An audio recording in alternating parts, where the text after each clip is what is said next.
આઈ એમ વૈદ્ય હેતલ પી સોની. આજે આપણે તમારી પ્રકૃતિ તમારી ઊંઘ નક્કી કરશે તેના ઉપર ડિસ્કસ કરીશું. જેમ કે વાત પ્રકૃતિવાળા વ્યક્તિઓ હોય તેને અલ્પનિંદ્રા એટલે કે ખૂબ જ ઓછી ઊંઘ આવે.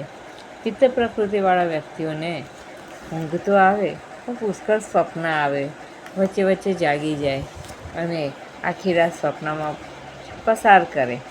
તે જ રીતે જે લોકોની કફ પ્રકૃતિ છે તે લોકોને ખૂબ જ ઊંઘ આવે, બપોરે સૂઈ જાય અને રાત્રે પણ સૂઈ જાય. હવે આ તો થઈ પ્રકૃતિની વાત, પણ જો તમારી પ્રકૃતિ સમ છે પણ જો એમાં કોઈ દોષની વૃદ્ધિ થાય છે, જેમ કે શરીરમાં વાયુનું પ્રમાણ વધ્યું છે તો શરીરમાં ઊંઘનું પ્રમાણ ઘટી જશે, એકાએક ઊંઘ આવતી બંધ થઈ જશે અથવા ઓછી થઈ જશે.